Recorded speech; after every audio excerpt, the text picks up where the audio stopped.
News, your source for all things Everton, and Jeff Halston and me to talk through the player ratings in the game against Southampton from Saturday afternoon. Obviously, really disappointing result. Not a good performance in terms of a collective. We created chances. We should have won the game based on those, in my opinion. But we didn't, and then we go and see the sucker punch after probably the best opening we'd created in the game. It was very Everton, right to the final whistle, where obviously we scored, it's disallowed. Super disappointing. And yeah, obviously everyone's got to kind of take some measure of responsibility and accountability for that result, because obviously it's nowhere near good enough against a team who are ultimately going to, want to battle against us and a few others to try and stay up in the division at the end of the season. So really disappointing, but we'll jump into the ratings now. The Jordan Pickford goal, getting him 5. I mean, he had pretty much nothing to do. I think he could have done much with the goal. I think Joe Hart did a bit on Match of the Day at the end of the game, or at the end of the day, sorry, saying that it's not very helpful having someone like Mykolenko just kind of in the way, and if he doesn't block the shot, then he's hindering the goalie really. A striker who is obviously not like hugely prolific at Premier League level, Adam Armstrong, but he's a decent player, and if he gets a chance 10, 12 yards out, whatever it was, on his strong foot on mark, then he's probably going to score it. And obviously he does that on the weekends. He pretty much had nothing else to do. I don't think he made a real save in the game. So, very frustrating there for him. Ashley Young gave him a 6. I thought he was one of our better outfield players, certainly our best defender on the weekend. I think it's a week where people talk about Nathan Patterson a lot, and I was sort of saying, look, Ashley Young's playing right at the minute. Let's not rush Nathan Patterson in. It's not this thing of Dyche not liking him or not favouriting him and all this stuff people come out with.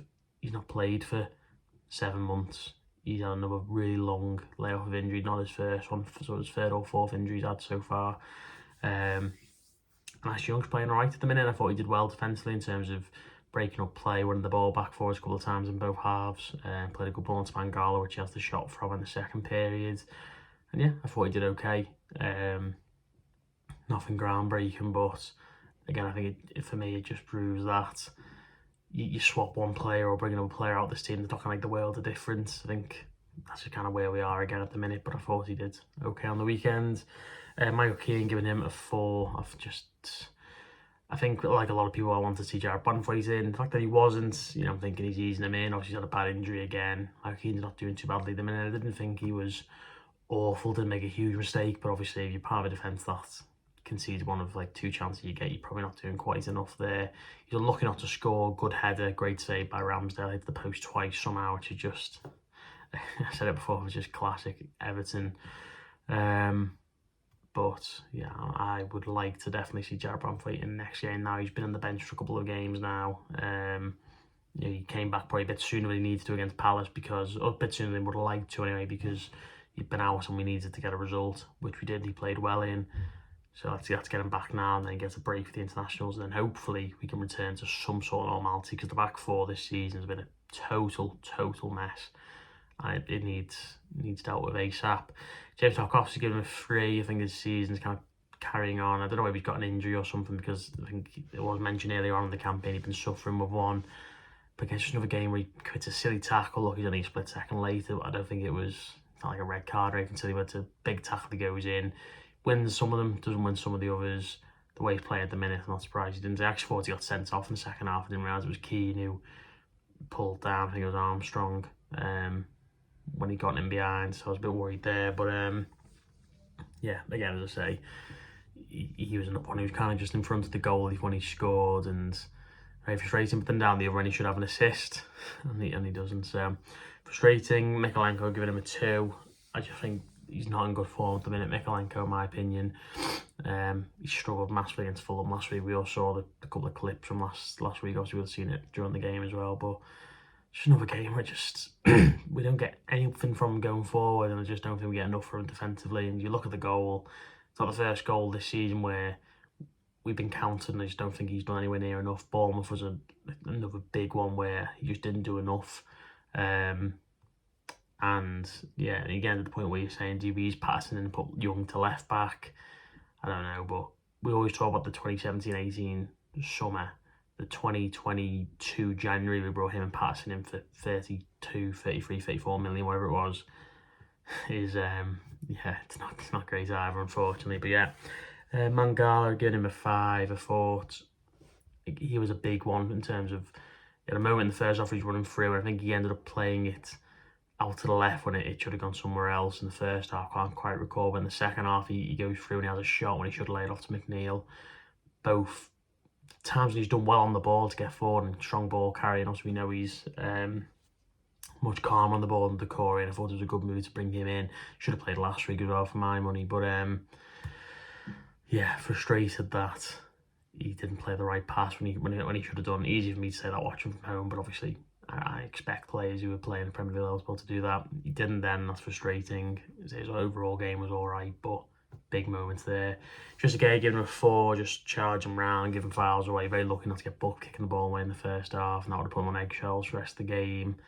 Yeah, just not a great performance from just again. I think you kind of think of him as all action when the ball back propping up at both ends kind of thing, but didn't do any of that on the weekend, I didn't feel, and yeah, not a great showing from him. Jesper Lindstrom giving him a 5, great ball in for Keane, who obviously has his header, as I mentioned, really well saved.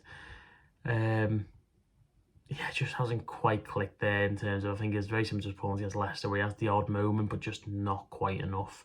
And again, he looked knackered by sort of 70 minutes or so, and yeah, I think he's done a couple of things that wind me up as well, where he throws his hands up in the air and I think just get back in shape. We need to defend it. You either given the ball away or he'd pressed and someone else maybe hadn't, or the ball had gone past him, or maybe he could have intercepted. I can't quite recall, but he's throwing his hands up and I'm thinking, just get back. I'm begging you. We can't be having people throwing their arms up and giving up on things. That was a bit frustrating, but yeah, not his best performance. Dwight McNeil giving him a 3. I think similar to Lindstrom put in a great ball. This one for Harrison, who I think definitely should score as well. Not even Keane should score. I think Keane did probably about as much as he could, but Harrison has to do better there. And that was obviously when he went over to the left. Again, people saying before the game, how is he playing, and Branthwaite's not. Branthwaite's injury record, isn't very good. McNeil's is brilliant. He's never ever injured. He went off for 5 minutes at the end of the game. Okay, he didn't train the week. That's totally normal for football not to train the week and play on the Saturday, because you're not going to aggravate it in training during the week. Get him in for the game, get the day off to rest afterwards, and then ease him back into training the next week. It's totally normal, and it's like a lot of things I think the manager does that are quite normal things that people just get wound up at. I'm trying to look at it from a more nuanced point of view, but him playing I had no issue with. Didn't think he played particularly well, and again, like Mangala, he had a couple of moments in the first half, especially when he goes through and he should play the better ball and he doesn't, and that is where the worry comes from, him playing in that position. The numbers are good in terms of goals and assists. They're not great in terms of losing the ball, and obviously I'm not sure what the decision-making numbers would look like, but I've seen a couple of times this season where maybe he hasn't done the move a player who's more used to playing that position would do. So not great from him, I say, but in a really good moment of quality for the ball in, and we should score and we should win the game. So that's kind of performance it was from the whole team. And Dive giving him a 3, I think, a couple of decent runs. Probably a victim of not getting the right pass when he should have done the first half once or twice. But I just think against teams, when he's playing against a far-back especially, I think he will struggle to isolate defenders and ends up picking the ball out 40 yards from goal rather than on the edge of the box or midway inside the opposition half or anything.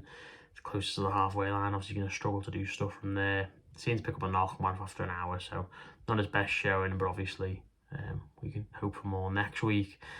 And then Calvert-Lewin gave him a 2. Literally the only thing he had in the game was a chance where he fluffed his lines in the box where he sort of goes to shoot, kind of gets half tackled, and we end up losing the ball. It's a bit of a mess really, but I say against Fulham, I just feel like he's checked out a little bit of Everton, which is crazy. If he told me a year ago Calvert-Lewin's checked out of Everton, I would have been like, right, well, fair enough, then he's going to go to a championship team or he'll go far away abroad somewhere, because he was obviously so injury prone and Everton was showing loads of faith in him, and now he's back to being fit, not doing brilliantly. Not sure any striker would really thrive in this team at the minute, the way, in terms of, as I just mentioned there, not just the manager's tactics and stuff, but the way the players are playing and decision making, final balls, etc. But Beto comes on and gets 3 or 4 chances, and you think, you need more from him. Really poor, in my opinion. Jack Harrison came on, missed a great chance, didn't do much else, give him a 3. Beto comes on, really poor first 10 minutes or so, loses the ball a couple of times. That's my worry with him. Can he do more away from the goal? Especially if we're going to be under the caution games and need him to hold the ball up. Calvert-Lewin's good at it. He's not unbelievable at it at the minute. I think he definitely was a couple of years ago, but lost the ball a couple of times in the last 15 minutes. Obviously, he runs Bednarek ragged.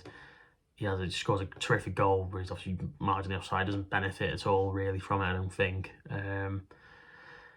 But in between that, he misses an absolute sitter.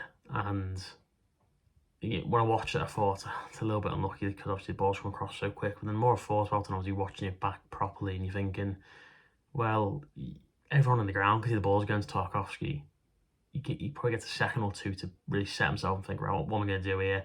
Obviously, it's difficult because the ball's come on Tarkowski's foot. You know whether it's going to go low, it's going to go to the mid-drift, not be able to control it, you'd imagine. He's going to have the first time this kind of to try and get it in. And it goes to his head, and obviously, but it's not the first time it's happened where he's had a really, really good chance and he hasn't scored, and that's what's really frustrating me about him. The bar seems low for some players and really high for others, and I think Better one of the ones who does have quite a low bar with fans, and I respect the work ethic. Of course, I do the work rate, but he's got to score a chance like that. Like at the end of the day, he's a striker, and that's what we need from him to do. But more than Calvert-Lewin, and I would just say, yeah, throw him in against West Ham, because I don't think you can do much worse than Calvert-Lewin at the minute. A few weeks ago, I definitely would have said, no, play Calvert-Lewin, because you'll still get the odd chance, but also his overall play's better, but even that's been lacking recently. So I would say, yeah, throw in Better, but I'm looking forward to Chimiti and Broja getting back, because they'll give us options. I mean, we want to throw Michael Keane up front, for example, where we really do have very few options in terms of personnel anyway. But yeah, so I'll give Beto a 4, but ultimately, as I say, he could have had like an 8 or a 9 if he scored like he should have done. So yeah, very frustrating, but let's see what next week brings against West Ham. Then let me know your thoughts on the team and how everyone played, and we'll see you next time. Nice one.